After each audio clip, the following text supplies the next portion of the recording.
Welcome back to Content Supply Live, the show where we break down the latest trends in content marketing and tech. Well, today, guys, TikTok, it's back. We're going to be talking about that. We're going to talk about the US inauguration and what happened, kind of exploring personal branding lessons from Mr. Trump, social media as a marketing tool, messaging, positioning, and how to leverage political trends for marketing campaigns. Meta's CapCut competitor, that's interesting, and a few other topics and ideas. So guys, let's start with the TikTok. The TikTok, it's kind of like the Facebook, right? The TikTok, it's back. I was going to say, I was like, better than ever. The date's pretty hard on that. It's just like, so back to using the TikTok. The social network movie. No, it's interesting. So I was looking up Facebook because we were promoting some shows and throwing it on TikTok, and I wasn't really watching the headlines much, but I just all of a sudden I opened the app and it was like, not allowed anymore. Mm-hmm. I was like, oh shoot, okay, that's kind of crazy. So I don't know. I know that everybody's freaking out online. For me personally, I do think that there's the cybersecurity issues with it being owned by another country, but at the same time, like millions of small business owners rely on it every single day. So it is a pretty big hit to a lot of them. I think I saw some stats. I don't know if they were from TikTok or just from other creators. It was like 7 million small businesses in this country were affected by it. And that's pretty rough. Like that's a pretty motivated voter block that now knowing that, this particular side is going to try and get rid of this, that'll motivate them against you pretty quickly. So I think that's one reason why it was revived so quickly, but also, I mean, deals can be made behind. I saw one angle that it was like being a proponent of free speech. I think it was that angle. And it was interesting to see President Trump's name in the pop-up on TikTok and calling out his name as like, we're in talks with President Trump. It's kind of like they're positioning him like he's the catalyst, whether he was or not. But yeah, so like, I think there's that angle to explore around like, was it a form of censorship, with or beyond the sense of security and how China owns ByteDance, right? And ByteDance needed to sell, part of the business off to a US based company. So that I'm sure can still be a concern, but I do think there can be more business benefits than not to have the platform accessible, especially from being in a free country. We're all based in the United States. And so I think there definitely is that free speech angle that has space to make sense for me. I'm personally I was really relieved when it came back on, even though it was only like an 8-hour stint or something crazy like that. It was pretty funny to see all the influencers or people who the majority of their platform is on TikTok give this like huge, like lengthy goodbye post, like really pour out their souls. Like, thank you to TikTok who's given me this platform. And then like 8 hours later, like, oh my gosh, guys, it's back. It was pretty funny to see like, yeah, all of that mass hysteria on Instagram. But yeah, it's interesting that it's back. I'm personally really happy about it. I recently have been working on a project with micro influencers, and I find that it's way easier to find micro influencers on TikTok, and there's way more people out there that are just willing to put out influencer type content on TikTok and marketing content, because I think people kind of let their guard down when they just recently made like a TikTok account maybe like 4 years ago, whereas it's a little bit more vulnerable to post to all your family and friends and your grandma and your aunt and uncle on Instagram. So I'm really happy that TikTok is back from just like marketing perspective, because I really love the content that I see on there and the creators that are on there. I really feel like it benefits companies who want like UGC and micro influencing type content. Yeah, I think so too. I'm really glad that TikTok's back. I know that it was only gone for like 12 hours maybe, but I really missed it. I was like scrolling on Instagram Reels and I was like, wow, TikTok is just so much better. Like the algorithm's better, like just the videos in general, even though I know that some influencers post on like both Instagram and TikTok, just like my algorithm on TikTok is just 100% better than Instagram Reels or like YouTube Shorts. So yeah, I'm glad that it's back. I know that a lot of influencers are back are glad that it's back as well, because everybody was doing like the goodbye posts, like Kate mentioned.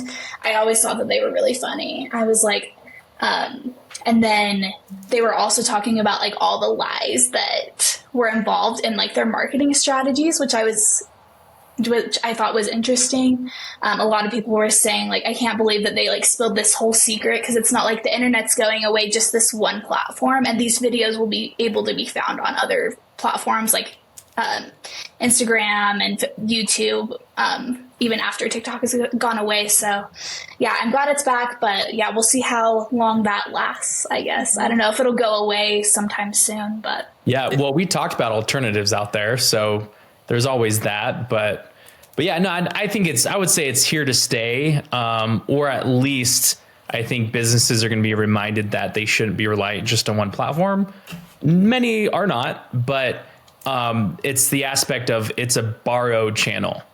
It's not something that you own. And so in order to own your audience you want to own the contacts of your audience, right? But you want to be able to own them in your email list and in other forms. And so I think it's a reminder to those who build a business on one channel that that channel can disappear very quickly. That's the other thing that's interesting is they do say it's best to optimize every piece of content you do, particular to the platform.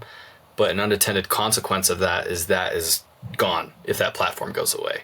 So it might be to the business's benefit to make one type of content and broadcast it like 6 places, 7 places, just for the longevity and being able to go back and actually reach some of that content. Because if you're making something that's just very particular for one particular platform and that platform goes dark, that's what it is. You know, you see what happened we've had clients over the years that have their YouTube channel's just gone, you know, and that stuff's gone because they didn't diversify. So it's good. And also unintended consequences was CapCut was gone. I don't know if you guys knew that, but CapCut's attached to TikTok. So I was trying to edit some videos and it was gone. I was like, oh shoot, okay, then maybe I'll change my mind on like how hefty this is.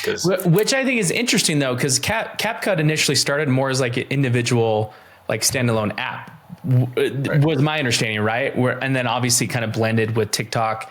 So I feel like for that to be put into jeopardy was odd to me, because I see it as like just like a mobile or desktop video editor, right? And so to have the infringement, you know, I don't know, and that just didn't make sense. TikTok did, in the sense of like the intent of banning it, like right. I understood, you know, why, but yeah, CapCut was interesting, which begs the question, like, do you think that Meta's competitor to CapCut has a place?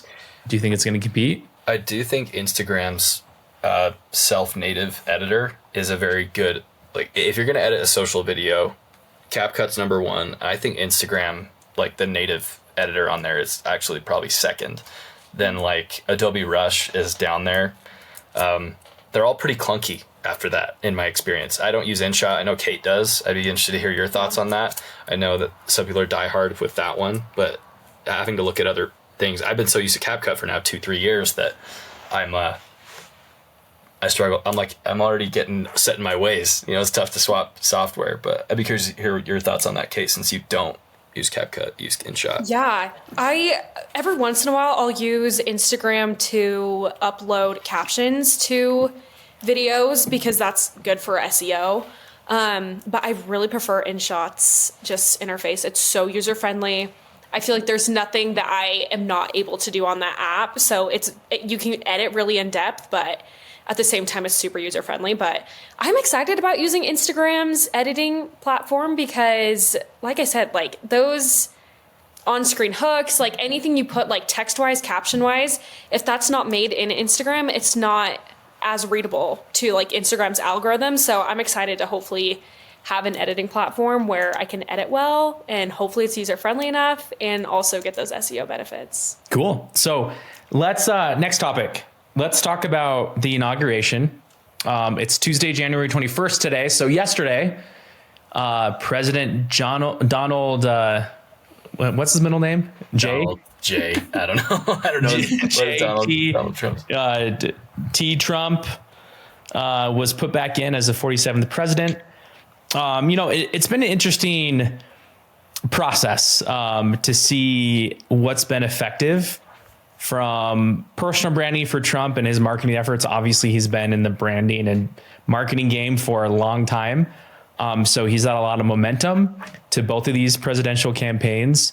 One thing I'll hit on, which I know went viral over the last like 7 days and build up to the inauguration, is here the media calls him, the guy with the mustache from Germany.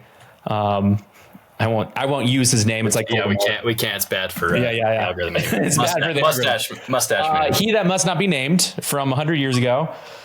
They call him this name, and all of these media outlets, and then you see him and President Barack Obama hitting it off, and like Trump says something to President Obama, and Obama starts laughing.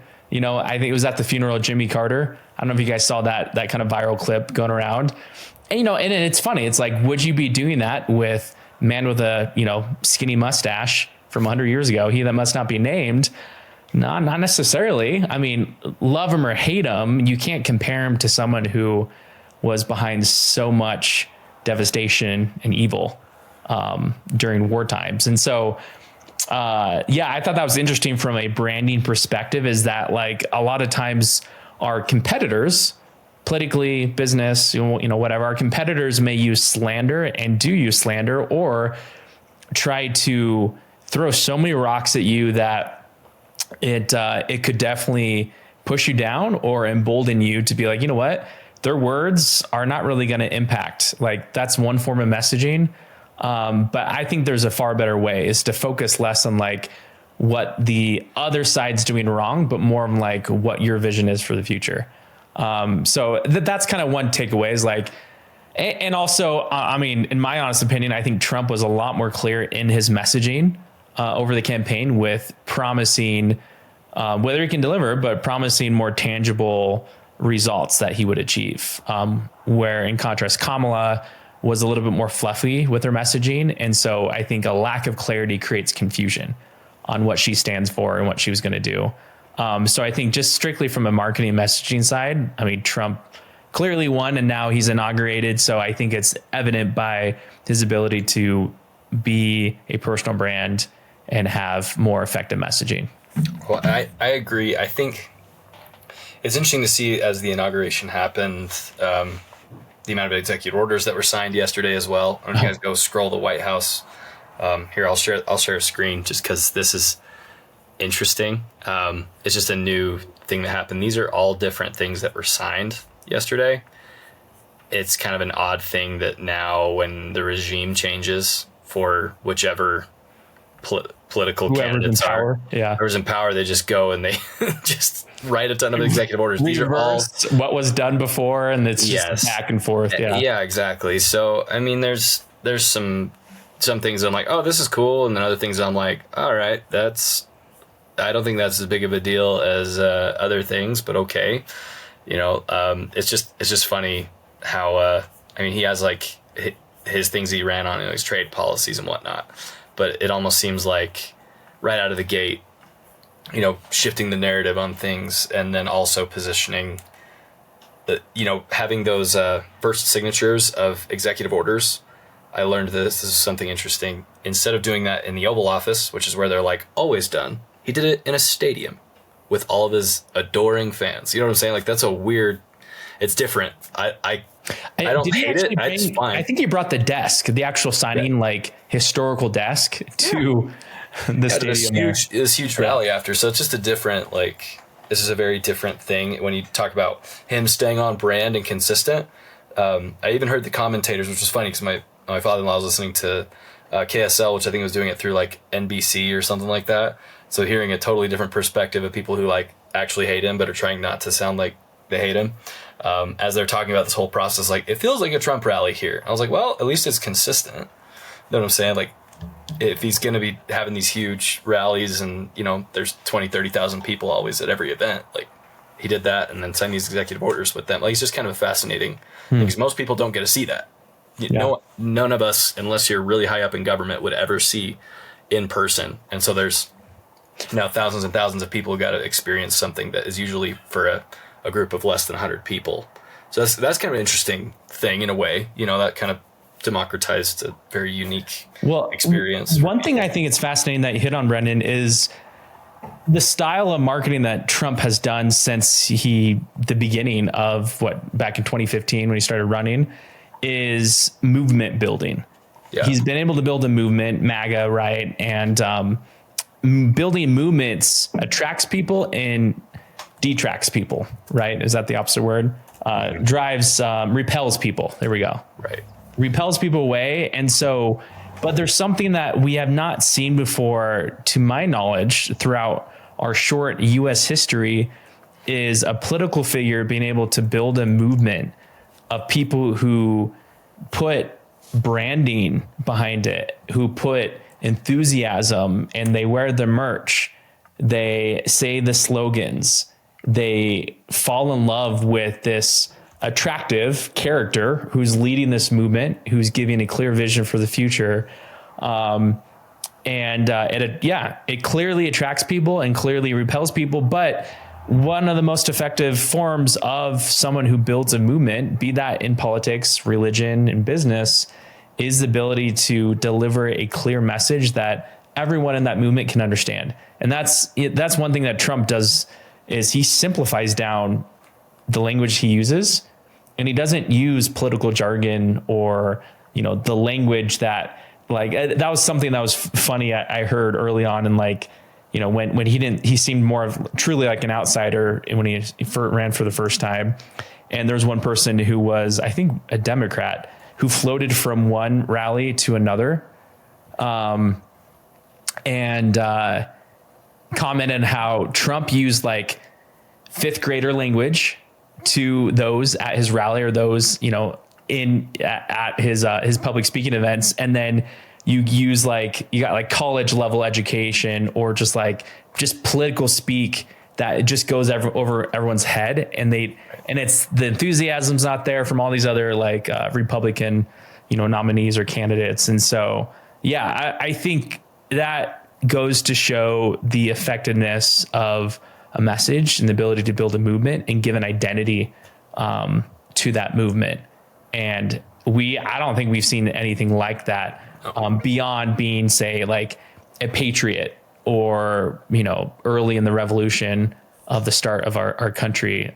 Not something at this level that someone has literally, built a business around. And finding a 21st century flow on it. So I'm going to show a few websites here of things that kind of helped Trump get some movement. So he was selling like God Bless the USA Bible, which I'm pretty positive this is built on Go High Level or something. But then he's also got his, let me share another one.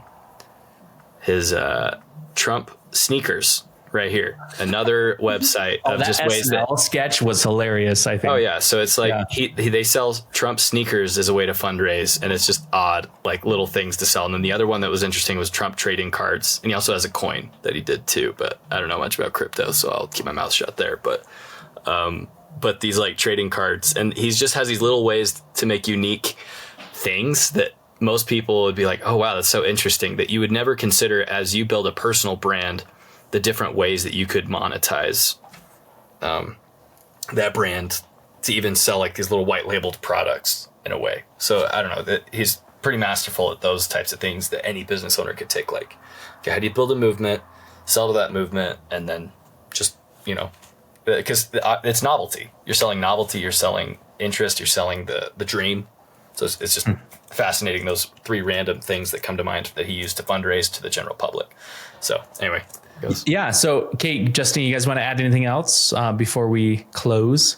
No, I think you hit on all of it. I was just going to add, it's really important too that Trump also knows how to work like all of these social media platforms, like Twitter, X. Like he is a extreme user at some points. Like at one point, he was banned from using like Twitter or X. So I think that it's just really cool that he actually knows how to use these platforms compared to some other presidential candidates that we've had in the past. And I mean, we're in the 21st century, we're in 2025 now. So that's really important, especially for the younger audience. Yeah. It's interesting. We're in an age where political figures are just so I think when I was like growing up, maybe it's because I was like 8, but in past elections, I feel like the candidates were not as like personable, or we didn't like see them face to face. But now we have like podcasting and Instagram and, like you're saying, all those social media platforms Justine that candidates are active on. So it's interesting to see just how different this past election has felt to others because of social media. You can't hide behind a facade anymore. It was really easy to like kind of be really stiff and like put on a show. But the second you go on a podcast, that's who you are. Like 9 times out of 10, like you can totally tell what someone's like there.